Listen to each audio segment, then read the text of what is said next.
Amém, glória a Deus. Que silêncio. Aleluia, amém. Glória a Deus. Vamos continuar ouvindo Deus nessa noite? Quantos querem continuar ouvindo o Senhor nessa noite? Aleluia. Deus tem uma palavra para os nossos corações, você crê nisso? Tá, então diga para quem está do seu lado: Deus tem uma palavra para você. Aleluia, glória a Jesus. Pode abaixar um pouquinho, eu não sei se é o retorno, se é a frente. Ok, Mateus está me dizendo aqui, né, que vai estar regulando aqui, né? Nós nos sentimos felizes e gratos ao Senhor, primeiramente por aquilo que o Senhor é, e o Senhor é bom, amém? E depois, por aquilo que Ele tem feito, né? E o Senhor tem feito maravilhas, aleluia. Você concorda com isso? Aleluia, o Senhor tem feito maravilhas, Ele é um Deus assim, maravilhoso. Ai, que bom se ficasse assim, meu Pai, sem essa chieira. Ai, glória a Deus, não, volta não. Aleluia. O Mateus está fazendo essas experiências aí, né, de fazer a transmissão ao vivo pela internet, pelo Face, né, da igreja, Ágape Miracema, e depois ele também está indo para o YouTube, né?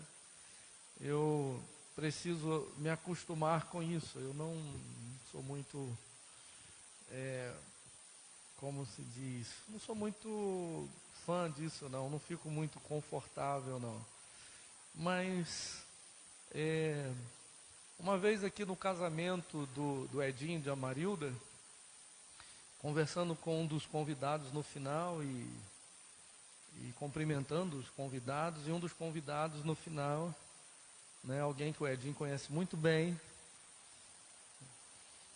falou assim: pastor, vocês fazem transmissão aqui da reunião de vocês pela internet? Eu falei: não fazemos não. Ele falou: pois deveria. Gostei muito da palavra que o senhor ministrou aí para o casamento do Edson, né? E eu acho que se o senhor e a igreja fizesse a transmissão dos cultos pela internet, iria aumentar muito o número de pessoas que iriam assistir tanto pela internet e que gostariam de vir e fazer uma visita aqui à igreja do senhor aí. Até parece que eu tenho igreja, né? Igreja não é minha, mas é uma forma de falar, a gente entende, né? E eu falei: então, conversei com ele, falei: sim, nós, né, estamos pensando nisso. Isso o Mateus já havia comentado nessa época, né, e a gente sempre relutou um pouco, mas até que chegou, e tem chegado esse momento. E tudo no início, né, é com muita dificuldade, tudo no início é tipo assim, meio improvisado, né? E você sabe disso, né? Principalmente aqui os casados, né? Tudo no início é meio assim, improvisado. Você não sabe muito bem o que vai acontecer, as coisas vão desenrolando, né? E quando eu olho para vocês aqui, principalmente, torno a dizer, os casados, eu lembro de quando vocês chegaram na igreja. E como é que era o negócio, meio uma gambiarra assim, né? Um negócio meio, né? O serviço era meio coisa, e uns não tinham um serviço direito, ou tinham que fazer um bico em outro lugar, tinham que trabalhar em 2 lugares, não é verdade? E as coisas foram sendo ajustadas, sim ou não? Eu olho para vocês, eu vejo isso. Os filhos foram crescendo, foram estudando, hoje estão na faculdade, olha só que maravilha. Por isso que eu disse no início que Deus é bom, né? E Ele é maravilhoso, e Ele tem feito maravilhas. Visitei algumas casas de irmãos, né? Lá na grimpa do morro, como diz a gíria, né? Lá no sovaco da cobra, né?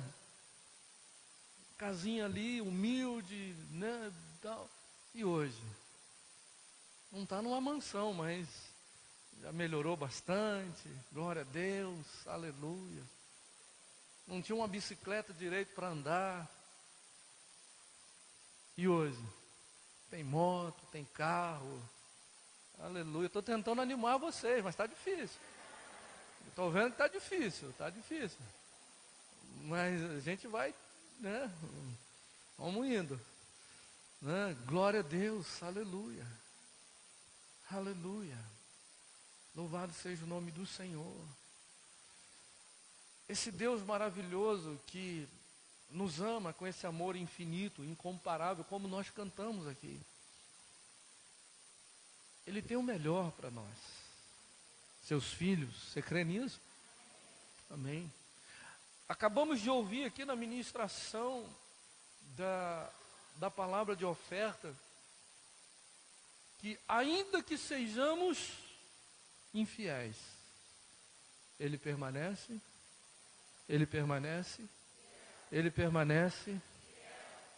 aleluia.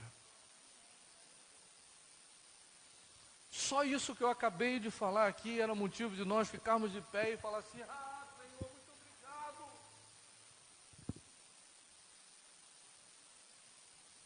Como diz o pastor Rodrigo Santana, os pentecostais já chegaram. Os pentecostais estão aí? Como ele disse, você vai dar o glória ou vai levar o glória para casa?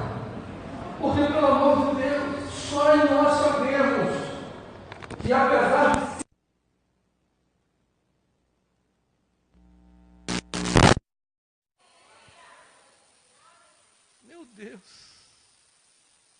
Meu Deus, isso é maravilhoso. Não merecíamos, mas Ele nos ama. Ele nos ama. Aleluia. Aleluia. E Ele não tem que provar nada, mas nós somos obstinados, né? Teimosos.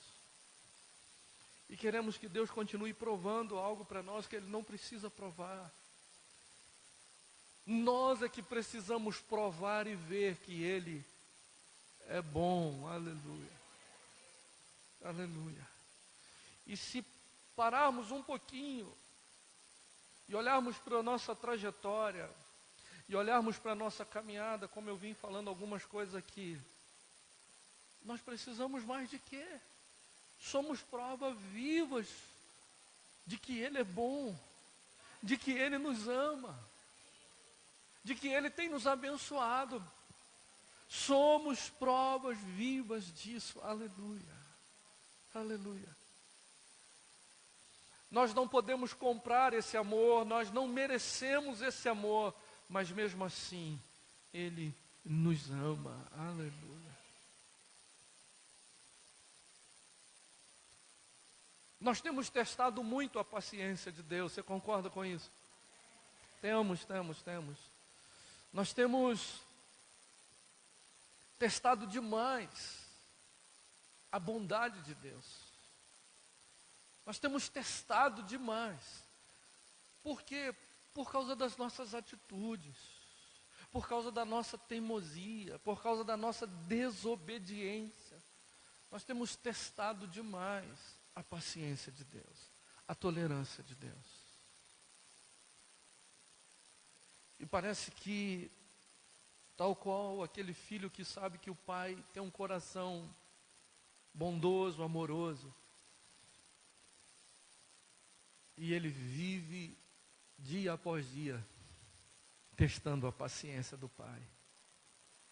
E o pai fala: meu filho, não faz isso, já falei para você. Tá bom, pai, não vou fazer mais. Passa uma semana, ele está fazendo a mesma coisa.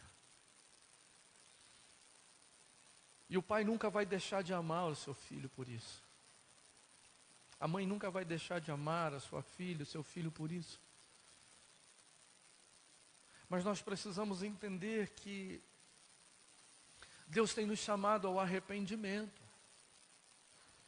Deus tem nos chamado à confissão de pecados. Quantos de nós estamos aqui nessa noite e precisamos de nos arrepender de erros, de pecados cometidos, e precisamos confessá-lo diante do Senhor, e precisamos confessá-lo diante de nossos irmãos, porque, como eu disse hoje pela manhã, quando eu peco contra o meu irmão, não adianta eu ficar só na vertical. Ah, já falei com Deus, Deus me conhece. Ah, já pedi perdão a Deus, ok, Ele perdoa. Mas Ele está falando agora na sua vida, no seu coração, através do Espírito Santo. Procura o teu irmão e se conserta com ele. Comigo você já se consertou, ok. Mas ainda tem uma pendência. Você já confessou para mim, ok. Esse é o primeiro passo. Você se arrependeu e confessou para mim, ok. Agora procura o teu irmão, conversa com ele. Confessa para ele, mostra frutos dignos de arrependimento e muda de atitude, que aí a obra estará completa. Aleluia, amém. Obrigado, Giovanni, Deus abençoe. Aí a obra vai estar completa. Mas vamos lá, glória a Deus.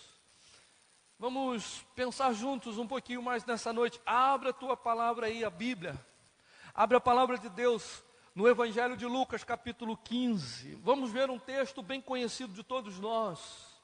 Mas você acredita que mesmo em textos conhecidos, mesmo em passagens conhecidas, mesmo em passagens que nós já lemos, que você já leu, que você já debruçou de repente em cima desse texto e já estudou, mas eu quero te dizer, você acredita que mesmo em cima de textos assim, Deus tem uma palavra diferente? Deus tem uma revelação nova, diferente para nós, é claro, para Ele não, mas algo novo para falar no nosso coração, segundo o contexto que nós estamos vivendo hoje. Você crê nisso? Amém. Então Deus vai falar com você, Deus vai falar conosco mais uma vez, aleluia, glória a Deus, louvado seja o nome do Senhor. Evangelho de Lucas, capítulo 15, verso 11 ao 19, quem encontrou?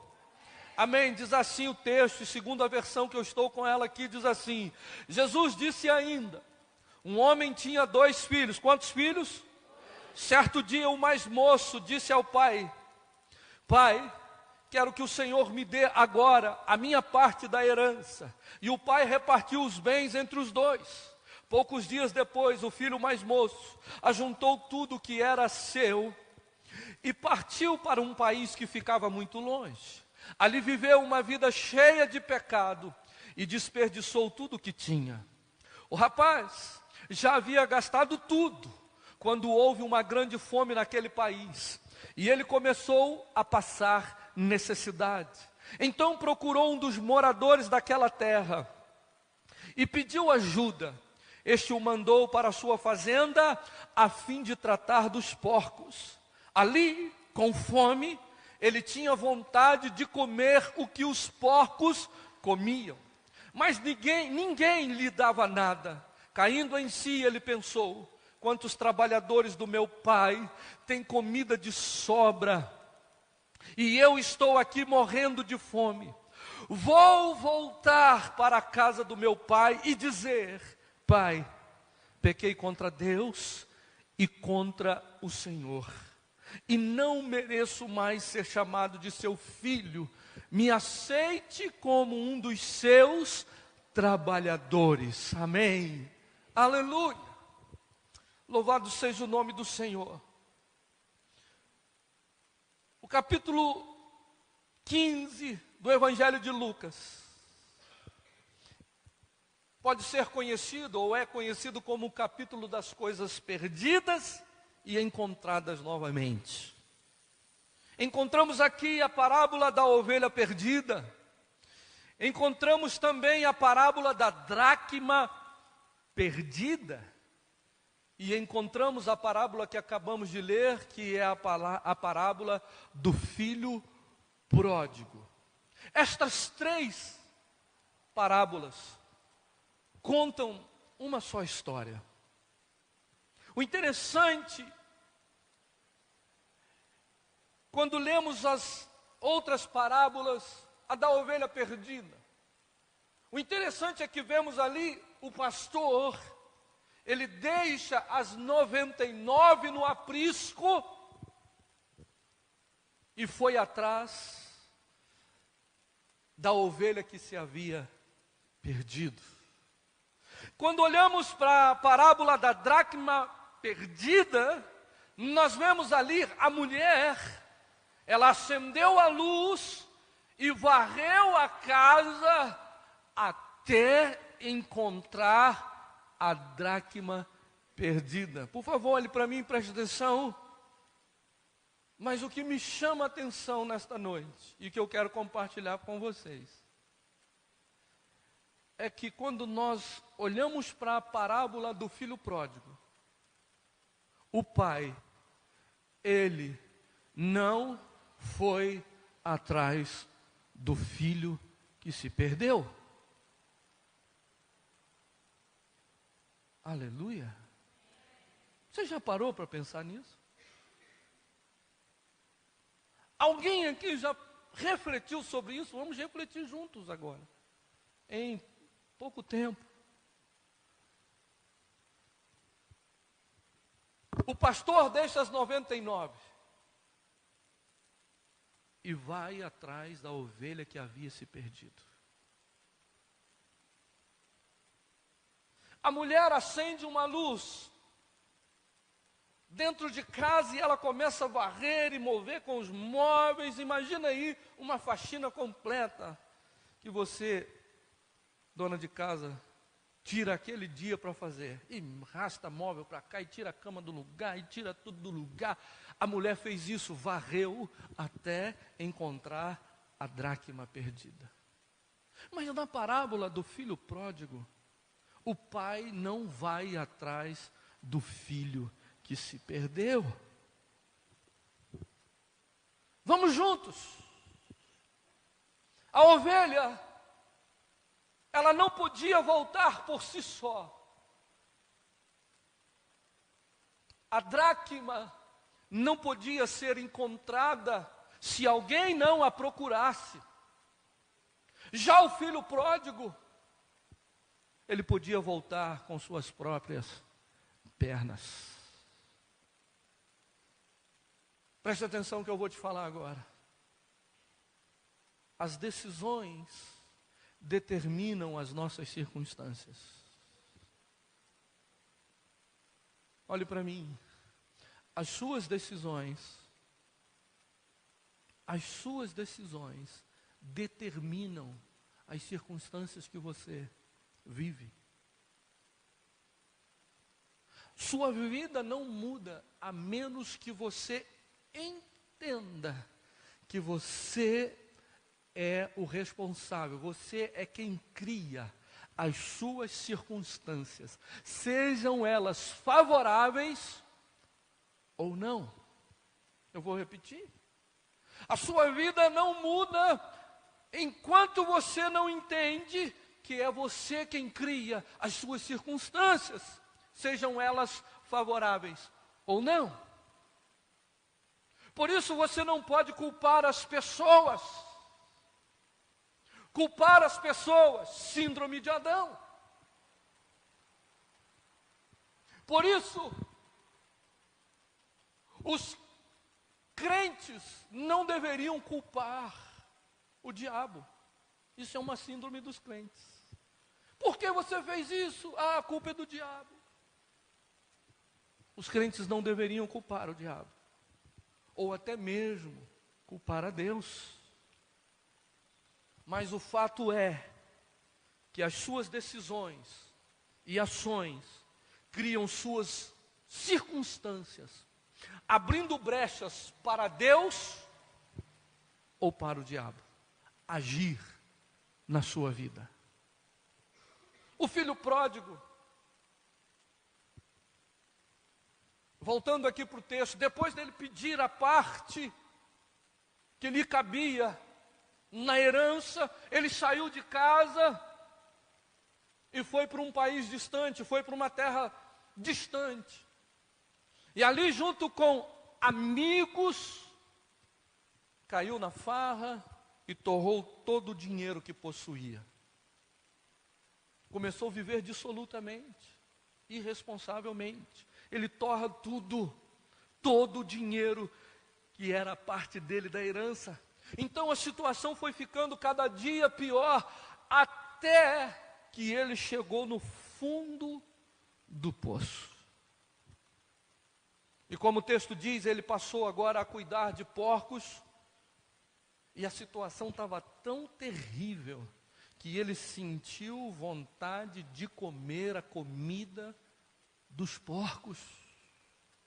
A condição, entenda isso, a condição desse moço, ele chegou na pior condição que um judeu poderia chegar. Ele chegou no fundo, mas no fundo do poço mesmo. Isso era o fim da linha para um judeu.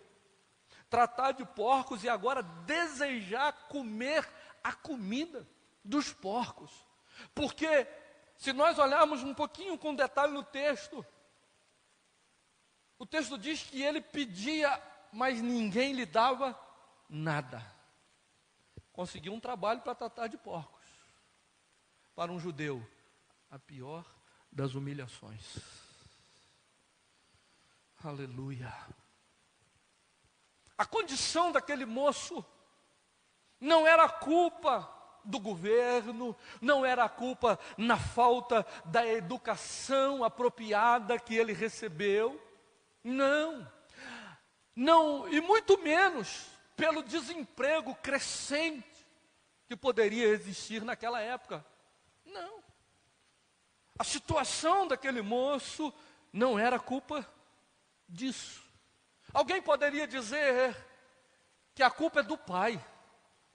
O pai que o traumatizou, o pai que foi um irresponsável ao dar o filho a herança, mesmo sabendo que o filho era imaturo e ainda não tinha condições de lidar com tanto dinheiro.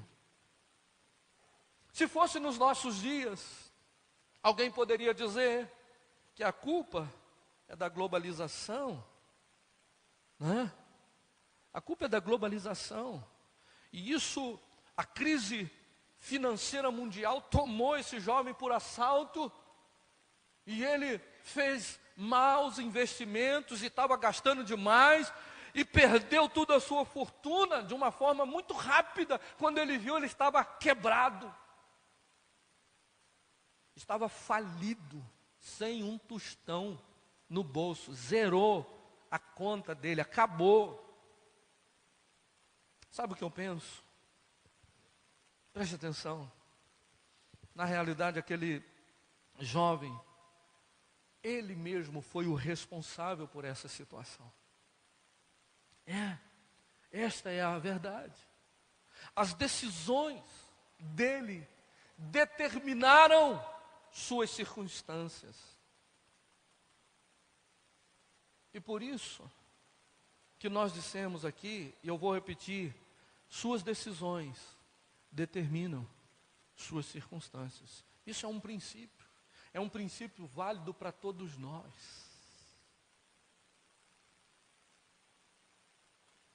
Semear não é obrigatório, mas a colheita é. Eu decido o que eu vou semear, se eu vou semear algo bom, se eu vou semear algo ruim. E dependendo da semente que eu semeio, se eu semeei algo bom, eu vou colher algo bom. Mas se eu semeei algo ruim, não quero colher, não tem escolha. A semeadura é uma escolha, a colheita, não. Ela é obrigatória. Se eu semeei, eu vou colher. Suas decisões, repito, determinam suas escolhas. Suas escolhas determinam suas circunstâncias. Suas ações determinam suas circunstâncias. Sua semente determina sua colheita. Suas atitudes determinam suas circunstâncias. As escolhas que fazemos hoje determinam nossa vitória ou a nossa derrota no futuro. Se fizermos as escolhas, então devemos arcar com as circunstâncias, devemos arcar com as consequências. Não adianta culpar ninguém, não adianta culpar quem quer que seja. Vamos aprender isso em nome de Jesus. Amém? Pare de culpar alguém. Não culpe. Não jogue, não queira transferir e jogar a culpa no outro. Se você errou e se o outro também está errando com você, assuma o seu erro e deixe que o outro assuma o erro dele. Porque nós queremos sempre, às vezes, dizer que as circunstâncias que eu me encontro hoje é a culpa de alguém. Isso não é verdade. Isso é mente sabotando você. Isso é o egoísmo, é o orgulho, é a vaidade te travando. Vamos analisar rapidamente um pouquinho aqui acerca do arrependimento do filho pródigo. Eu olhei para esse texto de uma forma que eu nunca tinha olhado antes. Você já parou para pensar acerca desse arrependimento do filho pródigo? Nós vamos voltar para o texto. Não tem problema se você fechou sua Bíblia ou se ela ainda está aberta no texto. Nós vamos ler, vamos voltar para o texto. Nós vamos ver se as motivações foram genuinamente sinceras. Nós vamos ver se houve ali um arrependimento genuíno por parte do filho, pela tristeza que havia causado no coração do pai. Ou se ele pensou em si mesmo e nas condições em que estava por ter abandonado a casa do pai. Vamos ver isso? Vamos ver qual foi seu primeiro pensamento? O primeiro pensamento em que levou o filho pródigo a cair em si, qual foi? Foi a loucura de ter deixado o amor do pai? Ou o fato dos empregados que trabalhavam para o pai estarem vivendo melhor do que ele? Aleluia. Vamos olhar para o texto. Evangelho de Lucas, capítulo 15, verso 17. Caindo em si, ele disse: quantos empregados de meu pai têm comida de sobra e eu aqui morrendo de...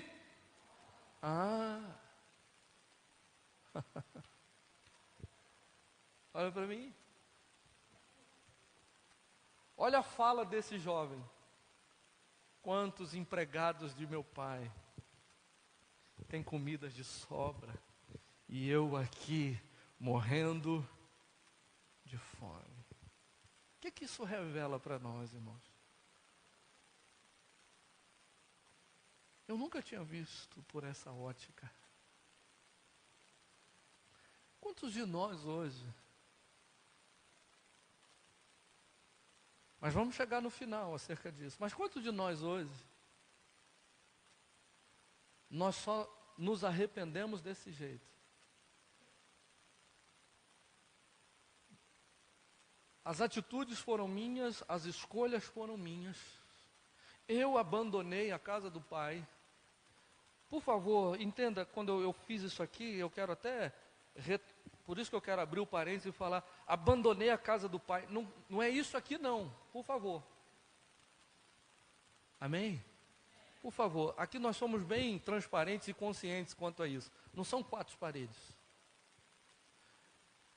Não é a denominação. Não é a religião. Por favor. Então eu estou me retratando aqui porque eu fiz assim. Não é este lugar. Aleluia. Eu virei as costas, eu abandonei o Pai, a casa do Pai. Jesus, ele pega uma história, uma parábola, e está ensinando, porque ele estava comendo com publicanos e pecadores, e os fariseus estavam injuriados, estavam irados, e dizendo: olha, quem é esse cara que fica comendo com os pecadores e publicanos?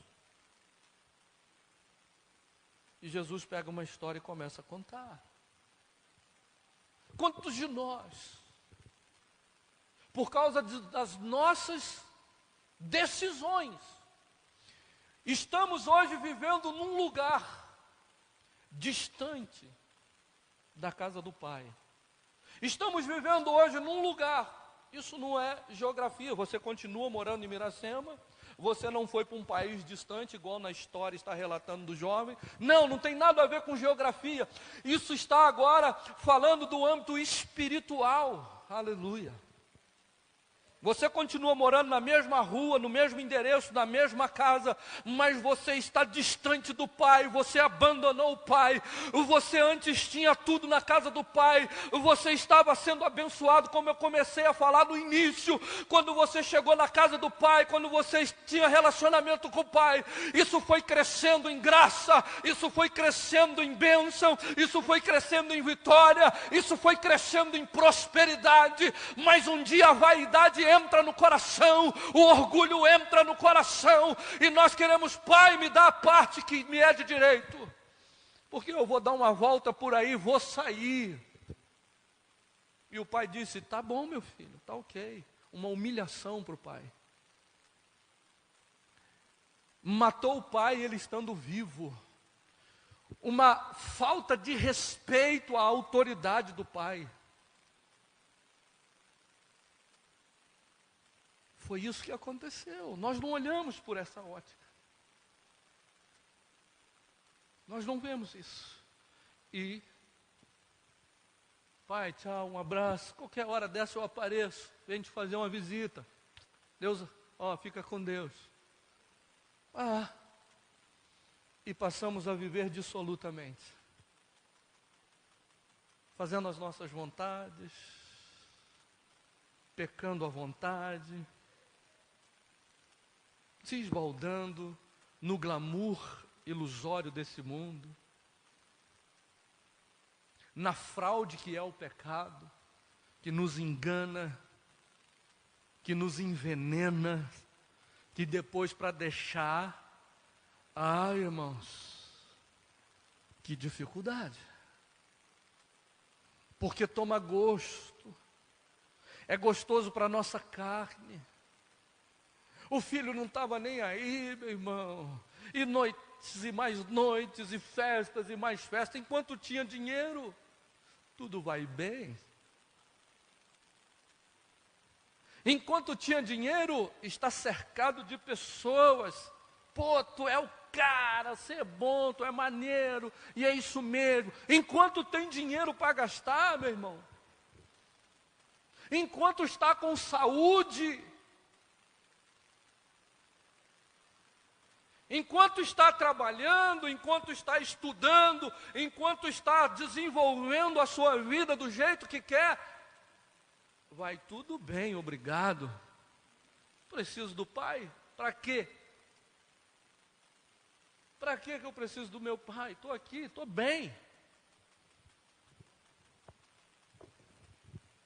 As fotos estão maravilhosas, foi falado aqui.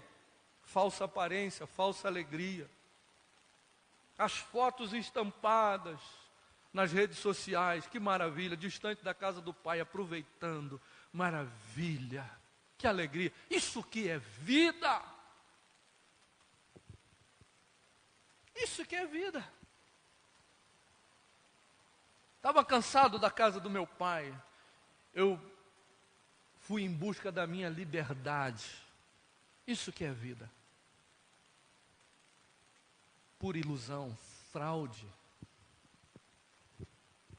Ninguém aqui vai ficar enganado, aleluia, porque o Senhor está falando. Isso é ilusão, isso é fraude. E na hora que você botar a mão na consciência e falar, meu Deus, eu não sabia, o Espírito Santo vai falar, sabia sim. Eu te avisei. Eu ministrei a palavra sobre a sua vida, você recebeu a palavra. Eu ministrei a palavra ao seu coração. Você que não deu ouvido. Você sabia que era engano, que era fraude. Você sabia que era uma tramóia só para te trazer para este lugar. Que lugar? Distante da presença do Pai. Que lugar? No fundo do poço. Que lugar? Desejando comer a comida dos porcos. Que lugar? Sozinho, na solidão, desamparado, e o diabo dizendo, é aí que é o seu lugar. É aí que é o seu lugar. Tudo bem, Nilton? Não é o nervo não, né? Misericórdia. Pensei que era o nervo ciático. Misericórdia. Podia ter sido um glória, hein? Quando for assim, você fala, glória a Deus! Aleluia! A igreja vai pegar no tranco junto. Tudo isso está ao vivo. Estou nem aí. Estou nem aí. Sou igual o Luiz Hermínio, estou nem aí. Aleluia. Onde eu estava mesmo? Né? Ao vivo é assim, né? A gente retorna. E o diabo vai dizer, é esse lugar que é o seu lugar. É aí mesmo que você tem que estar. Mas quando olhamos aqui para o arrependimento do pródigo, nós estamos vendo aqui uma realidade que eu não tinha visto antes. Ele pensa no pai, ou no contraste da situação atual com aquela que ele vivia antes, quando ele estava debaixo da autoridade do pai, quando ele estava junto ao pai, quando ele estava na casa do pai. Então ele pensa no pai, ou ele pensa nessa disparidade, nesse abismo que ele está vivendo agora. E está vivendo por quê? Por causa de suas escolhas, por causa da sua decisão. O pai foi atrás dele? O pai foi atrás dele? Não. O pai não foi atrás dele. Talvez você pode dizer, mas o pai também nem sabia onde ele estava. Não sei, o texto não fala. Mas talvez também o pai sabia para que terra ele foi, para onde ele estava. O pai também poderia ter recebido notícia ao longo. A Bíblia também não fala quanto tempo se passou. O quanto tempo ele ficou fora da casa do pai, distante do pai. Será que ele, se ele não tivesse, preste atenção, será que se ele não tivesse com o desejo, tratando de porcos e com o desejo de comer a comida dos porcos, ele não estivesse em completa miséria e com fome, se o dinheiro não houvesse acabado, será que ele teria pensado no Abba, no paizinho? Será que ele teria pensado? O Abba, o paizinho que ele havia abandonado? Se a riqueza adquirida pela herança lhe desse mais tempo e autonomia e independência, será que ele teria voltado? Isso aí fica para a gente pensar. Isso é para que eu e você, a gente possa contextualizar isso, ou seja, nos colocarmos dentro dessa história, dentro dessa parábola, e pensar, e ver a minha situação e comparar. Será que eu estou distante do Pai, e porque as coisas aparentemente estão dando bem, estão indo tudo bem, eu penso em voltar? Será que não seria assim com esse menino, com esse jovem? Será que ele pensaria em voltar? Se o dinheiro ainda tivesse legal, se ele não tivesse com fome, se ele não tivesse na miséria, se ele tivesse a sua autonomia ainda financeira, a sua independência financeira, será que ele pensaria em voltar? Já estou indo para o final. Eu creio que não. Olhando para mim mesmo, olhando para ninguém, por favor, olhando para mim mesmo, eu penso que eu não voltaria. Porque o pecado nos envolve. O pecado, ele nos engana. O pecado, ele passa um melzinho na nossa boca. E o pecado aparentemente é bom, é gostoso. Então, olhando para mim mesmo, eu creio que eu não voltaria.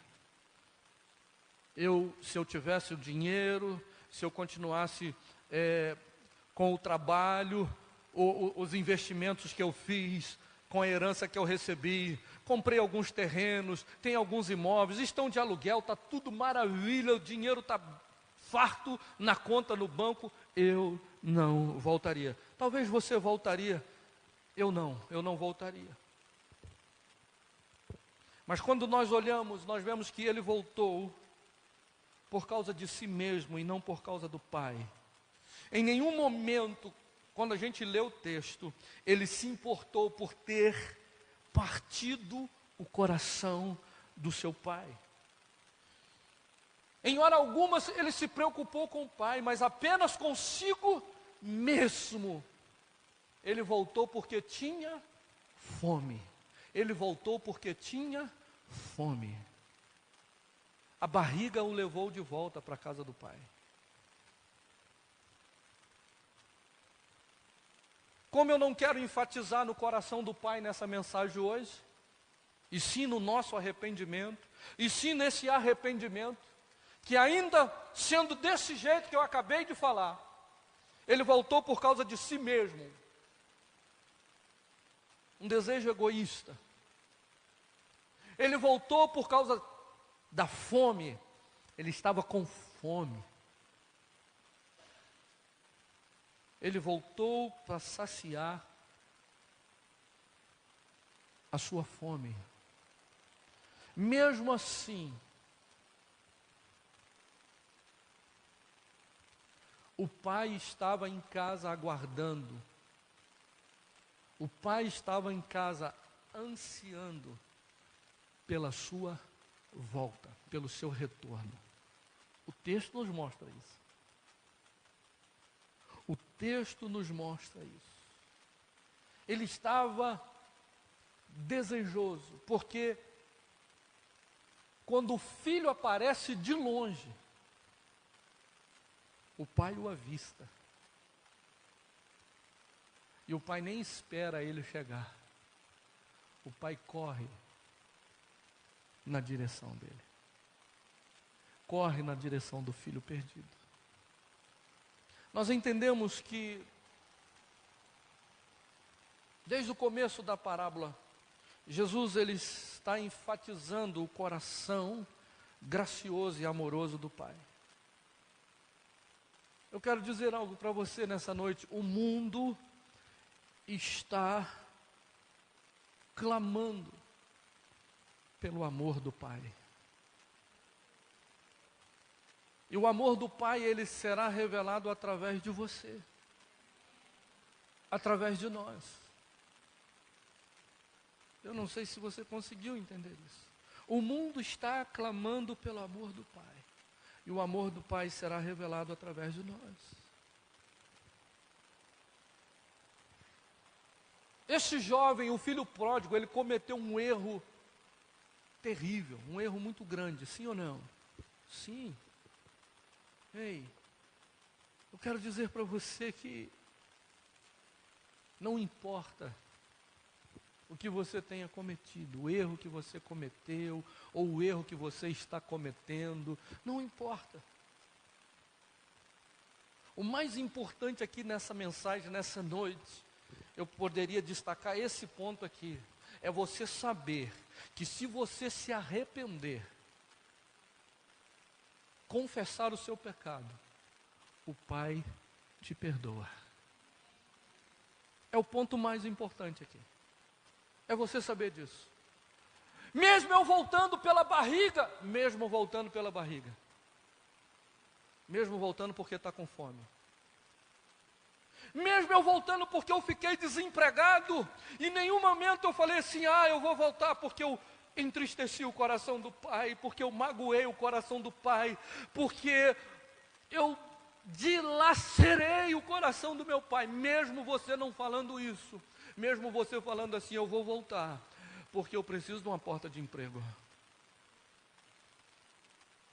Mesmo você falando, eu vou voltar, porque a doença me alcançou, eu preciso de cura.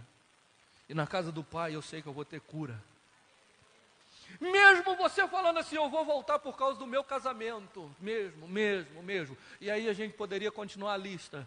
Mesmo por isso, mesmo por desejos egoístas, mesmo pensando só em você, mesmo pensando só na condição que você está hoje, porque você causou ela, porque você decidiu estar onde está hoje. Mesmo assim, o Pai vai ao teu encontro e Ele vai te perdoar. Mesmo Ele sabendo disso. Coração gracioso, amoroso, é isso que a gente não entende. E é isso que o Pai nos chama a ser. Nos chama a ser filhos segundo o coração dele. Filhos segundo o caráter dele. Filhos segundo a mentalidade dele. Que dependente de que foi ferido, te feriu, o que fez ou deixou de fazer, quando volta, você abraça, você recebe, você perdoa. Você ganha o dedo, você dá vestes novas, você diz, filho, eu estava ansioso por esse dia. Aleluia, aleluia. Jesus estava enfatizando isso para aqueles fariseus.